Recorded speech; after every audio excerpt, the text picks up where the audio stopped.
नमस्कार दोस्तों, welcome to back Bihar board 2.0 पर आप सभी का स्वागत है। आइए हम लोग जानेंगे एक अच्छा 10वीं का सब्जेक्ट हम लोग का साइंस है और साइंस में वो भी है बायोलॉजी चैप्टर नंबर 3 जीव जनन कैसे करते हैं का वीवीआई ऑब्जेक्टिव क्वेश्चन लेकर आया हूँ। चैप्टर हम लोग का नेम हला जीव जनन कैसे करते हैं, चैप्टर नेम हम लोग का है। जो most important VVI objective question लेकर आए हैं उसमें कुल प्रश्नों की संख्या 60 है।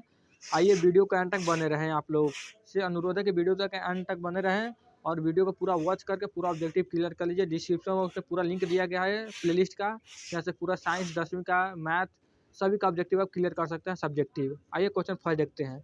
पुष्पी पादपों में लैंगिक जनन होता है, इसका आंसर होगा फूलों द्वारा। प्रश्न संख्या 2, मानव मादा के जनन तंत्र का भाग नहीं है, इसका आंसर होगा शुक्रवाहिका। प्रश्न संख्या 3, नर नर युग्मक एवं मादा युग्मक के संलग्न को कहते हैं, इसका आंसर होगा बौनापन। प्रश्न संख्या 4, निम्न में से कौन एक लिंगी पादप का उदाहरण है, इसका आंसर होगा पपीता। देखिए पपीता एक लिंगी पादप का उदाहरण है दोस्तों, याद कर लीजिएगा। प्रश्न संख्या 5 है, मुकुलन द्वारा प्रजनन किस में होता है, इसका आंसर होगा ईस्ट में। प्रश्न संख्या 6, फूलों में नर प्रजनन अंग होता है, इसका आंसर होगा पुंकेसर। प्रश्न संख्या 7, द्विखंडन होता है, इसका आंसर होगा अमीबा।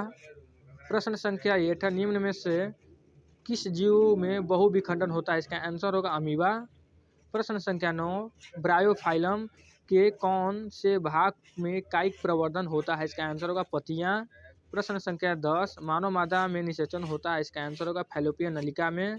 प्रश्न संख्या 11, तने द्वारा कायिक प्रवर्धन होता है, इसका आंसर होगा सभी में। प्रश्न संख्या 12, खंडन द्वारा जनन होता है, इसका आंसर होगा सितारा मछली में। प्रश्न संख्या 13, कायिक प्रवर्धन संभव है, इसका आंसर होगा उपयुक्त सभी द्वारा। प्रश्न संख्या 14, तने पर अपस्थानिक कलियां पाई जाती हैं, इसका आंसर होगा आलू में। प्रश्न संख्या 15, मुकुलन द्वारा अलैंगिक जनन होता है, इसका आंसर होगा हाइड्रा में। प्रश्न संख्या 16, अलैंगिक जनन मुकुलन द्वारा होता है, इसका आंसर होगा ईस्ट में। प्रश्न संख्या 17, निम्न में से कौन मानव में मादा जनन तंत्र का भाग नहीं है, इसका आंसर होगा शुक्रवाहिका। प्रश्न संख्या 18, परागकोश में होते हैं, इसका आंसर होगा परागकण। प्रश्न संख्या 19, गतिशील जनन कोशिका को नर युग्मक तथा जिस जनन कोशिका में भोजन का भंडार संचित होता है उसे क्या कहते हैं, इसका आंसर होगा मादा युग्मक। प्रश्न संख्या 20, एड्स रोग का प्रमुख कारण है, इसका आंसर होगा असुरक्षित यौन संपर्क।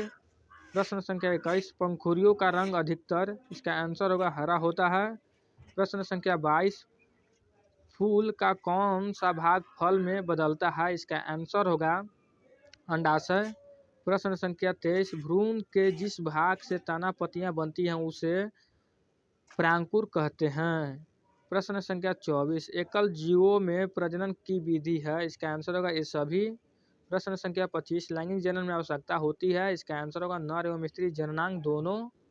प्रश्न संख्या 26 है, पुंकेसर पुष्प का कौन सा भाग जननांग है, इसका आंसर होगा नर।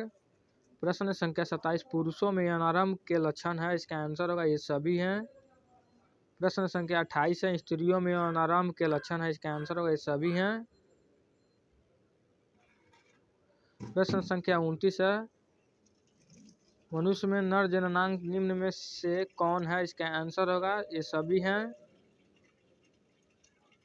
प्रश्न संख्या 30, शुक्राणुओं का मोचन कहाँ होता है, इसका आंसर होगा शुक्रवाहिका में। देखिए दोस्तों, मैं पढ़ूंगा नहीं, वीडियो काफ़ी लंबा हो जाएगा, इसीलिए मैं साइलेंट रहता हूँ। आप लोग का टिप्स देता हूँ कि आप लोग ऐसे पढ़ाई कीजिएगा तो आप लोग 80+% ला सकते हैं, 70+% आप बिहार बोर्ड का अच्छा 10वीं में आप ला सकते हैं आसानी से। देखिए मैं जितना भी ऑब्जेक्टिव करा दिया हूँ सब most important chapter wise chapter है, वो पूरा आप याद करके जाइएगा, तब का एक भी ऑब्जेक्टिव नहीं छूटेगा। क्यों नहीं छूटेगा, कहा कि चैप्टर वाइज चैप्टर निकाल कर बनाया गया है। हर एक मान लीजिए ब्रिलियंट पब्लिकेशन है, भारती भवन पब्लिकेशन है, आलोक पब्लिकेशन है, सभी पब्लिकेशन से निकाल कर बनाया गया है और बीवीडी गाइड से भी निकाल के बनाया गया है चैप्टर वाइज चैप्टर।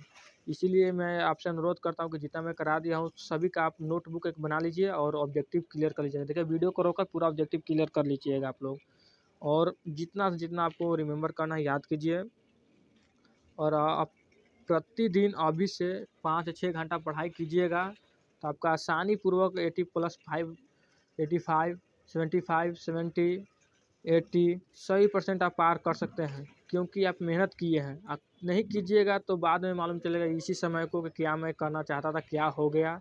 बाद में समय के लिए आप खुद रोइएगा, क्या कि समय दोबारा आपके पास नहीं आएगा दोस्तों। ये मान लीजिए, या मानिए ना मानिए मेरे बात को, ये बात को आपको बाद में मालूम चलेगा जब एग्ज़ाम आप दीजिए, क्लियर कीजिएगा तब। तो सेकंड आइएगा, फर्स्ट जो आ जाएगा ना तब मालूम चलता है क्या हुआ। इसीलिए अभी है आपके पास मौका, अभी से पढ़ाई कर लीजिए, बाद में आपको सोचना ना पड़े या कोई दिक्कत ना हो दोस्तों।